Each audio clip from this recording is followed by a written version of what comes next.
Today, I will share with all of you my journey of fear and courage.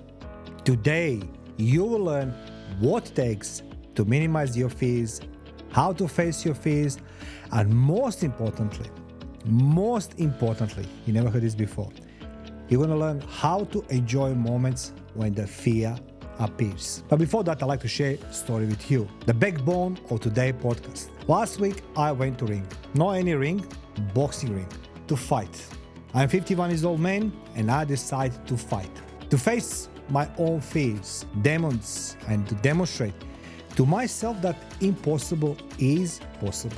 The question you ask yourself, what's the outcome? Very simple. I lost. No question asked. I lost from better fighter, but what I gained, it's experience I can share with you. And why I want to share this with you? Because I want you to learn something what you don't see very often every day. And that is, I will demonstrate you how to do things without telling you the thesis, hypothesis, theories, and give you the song. It doesn't work that way. Ladies and gentlemen, my name is Bekes. I'm the Guinness World Record holder in the longest audio broadcasting, 55 plus hours. I spent as well 1,800 consecutive combat days in the war back my home in ex-Yugoslavia. Needless to say that all my life I spent working in military and diplomatic, investigative intelligence and security services, and my life brought me experience to investigate, interrogate the spies, traitors, organized crime figures, and list goes on. So today, I based my single podcast, I based on my experience. You take it what you want, what you don't want, throw it out. But I am the survivor. I am not the guy who just talking to you. I went in a ring because I wanted. So what's the better way than give the life back to you, knowledge and experience? This is a stress ball, life the battlefield. Those who wants to stress ball, life the battlefield, let me know in comment section below. I'll forward you by email. Now, I want you to know that in arena of human endeavor, that's correct, in the arena of human endeavor, confronting your own fears, demonstrate one thing, and that is the strength of the human spirit, your spirit. This difficult challenge is both universal and distinctive to everyone. Let me share something about my life. My life, which has included almost 1,800 continuous days of war, position in intelligence operation, and I'm in number of personal struggles. I fought many personal struggles, from my child being very, very sick and ill, being broke, and many people, coming to different countries, Australia. English was not my first language, still is not, it's my fifth, and the list goes on. But who cares? It gave me experience. It's a backdrop that I'm using as a backdrop for profound analysis of the fear and courage. So, let me share a life in the shadow of danger, my life. And I separated my life into 3 departments. I know how many you have, but I'll tell you my 3 biggest departments of the fear. Number 1, it's a conflict and survival. My journey began during the war 1991 to 1996, where survival was uncertain and had to be snatched day by day. In a war, you're living day by day. War is relentless educator of dread. Educator of dread. It does more than just introduce you to dread. It causes you to become intimately acquainted with it. Amidst this ongoing threat, a paradox emerged. Literally paradox. As your knowledge of fear grows, so does your grasp of resilience. Fear grows resilience. It cannot be differently. You can't build resilience and say I'm not afraid of the fear. It doesn't work that way. I try to find a proper wording. Guys, you can't learn resilience in classroom. Nobody can teach you this. You must face the fears first. Then you're gonna grow the resilience. I know, I saw this in the war. This persistence, dance with danger, sharpens instincts, are revealed a store of strength within. That's what it is.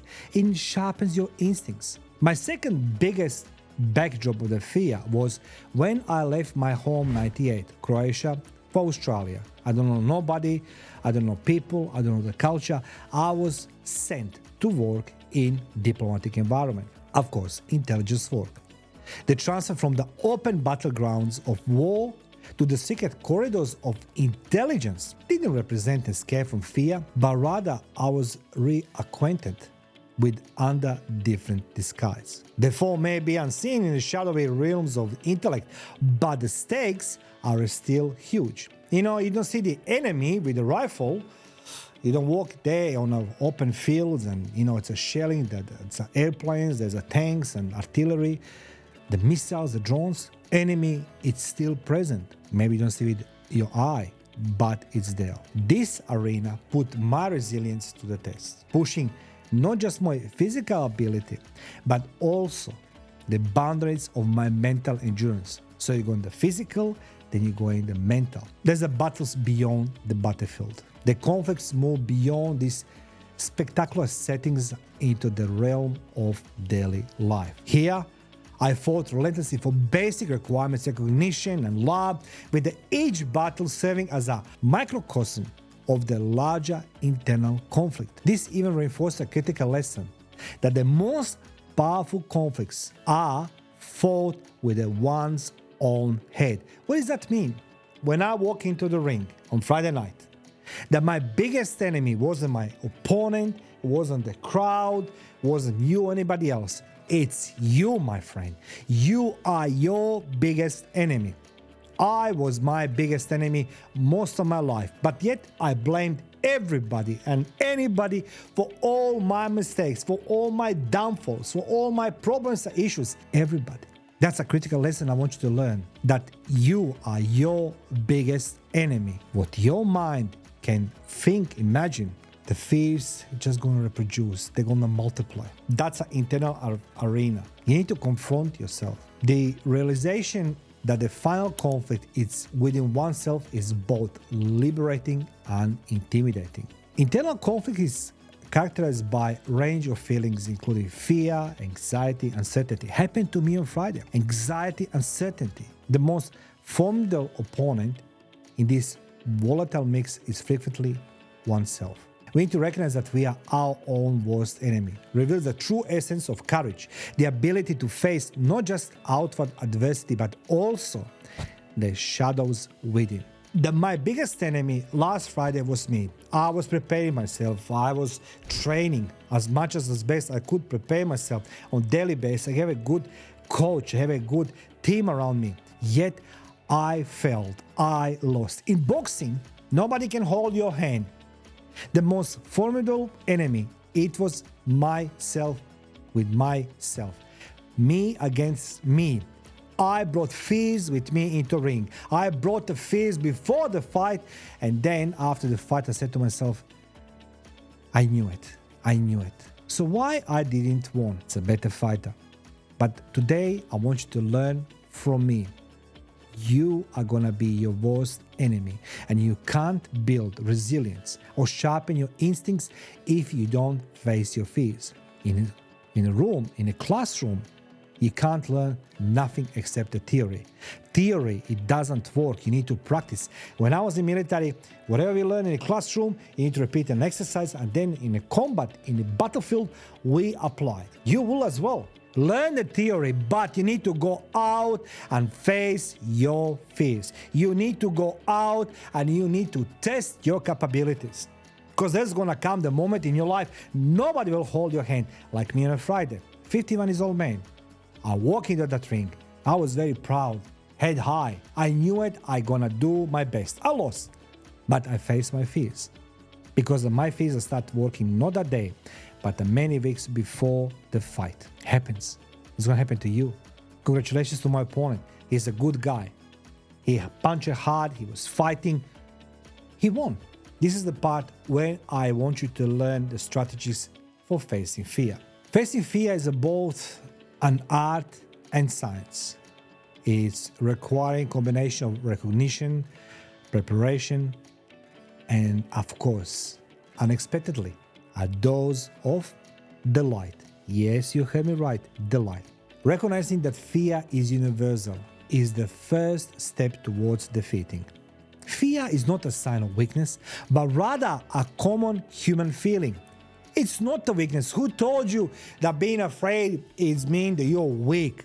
You really think that every single combatant in the war was the bravest guy? I guarantee you 99.9% was afraid, boys and girls.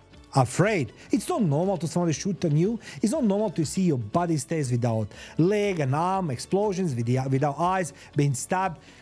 It's not normal. It's a fear for your own life. Fear is there to protect you, but you can learn how to control the face. Today you are here. This is your masterclass by Mario Bekes. Of course, you can do something more, something less. You can go on other channels, other podcasts, but I'm telling you my one, I said at the beginning, because I know how to deal, because I've been there. I'm not talking a theory. This realization was essential for me, as it transformed dread from a looming opponent to a trusted friend on my journey. Preparation is a mother of all victory. It's essential, whether for a covert operation or for everyday lives fights. In the quiet times of planning and scheming, you and me, we gain the strength to face our concerns daily. Preparation is not only physical, but also fundamental psychological, giving us the strength to face whatever comes ahead. They need to choose what is your objective. What is your key objective? You need to understand aims is critical for navigating the landscape of dread. This sense of purpose has been by my guiding light, illuminating a route through the darkest time. Persistent concentration on the goal converts enormous hurdle into manageable barriers and obstacles. What does that mean? You need to prepare yourself, number one.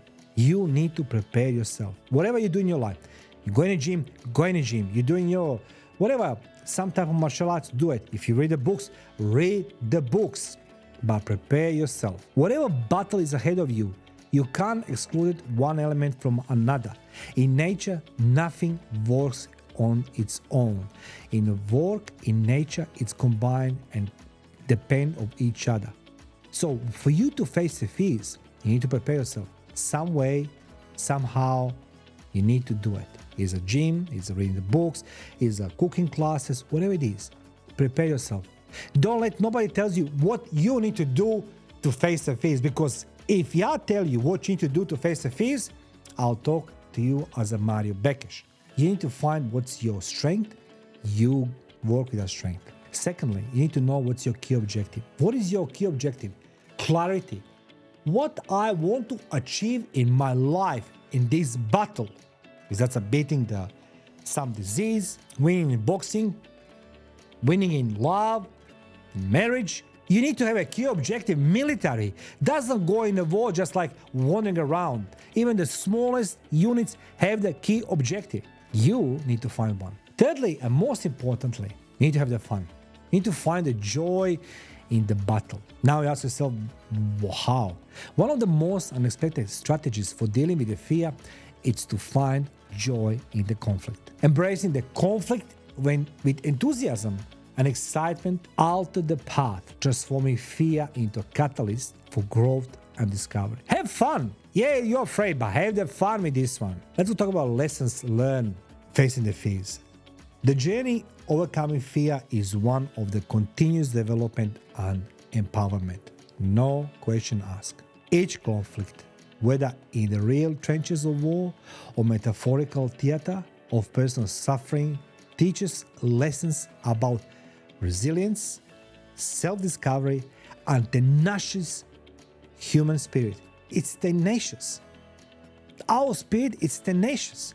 This route, paved with the wins and disappointments, reveals the essence of courage, the bravery to face the unknown, the resilience to preserve, and the knowledge to learn from each experience. Reflecting on this journey reveals a clear message, addressing our anxieties, particularly those that lurk within. Now, that's the greatest act of courage. This clash reveals our inner strength. Yes, It teaches us that the biggest battles are conducted not against external forces, but against the shadows within. You remember I told you, you need to know that your biggest enemy is not who you're seeing over there, because you can learn their strength, their weaknesses. You can prepare yourself. But your biggest enemy comes from inside. The shadows of fear will surface out, gonna play with your brain. Done with me in a war many times. Not last Friday. Last Friday, I wasn't that much afraid. I was afraid many weeks before, I told you. I felt that I'm gonna fight myself. I lost, no question asked. I said to this for the third time. I lost the fight, but I went into that ring. Everybody was watching me, but I knew deep inside of me, fear. What fear? I'm going there against this guy. I'm gonna fight. I'm gonna try to have the fun as much as possible I can. You need to learn that accepting this challenge is more than just survival tactic. That demonstrate the enduring ability of human spirit to overcome, thrive, and triumph. We all want to win. Even when you lose, you can still win, because your experience is going to be so valuable to others. Of course, those who wants to use that one. I have no answers on everything. Fear, it's a near and dear topic to me, because I lived the most of my life fearing for my life, literally. Either as a war, either when I was a spook, always was there some fear. And I learned how to master my fears. And today you learn what it takes to minimize your fears, how to face your fears, and most importantly, when you feel afraid, try to find some joy. It will help you. Let me know in the comment section below, what do you think about fears? How you face them? How you minimize them? And do you have the fun when you face the fear? Thank you for watching. Feel free to subscribe, share, like, and comment.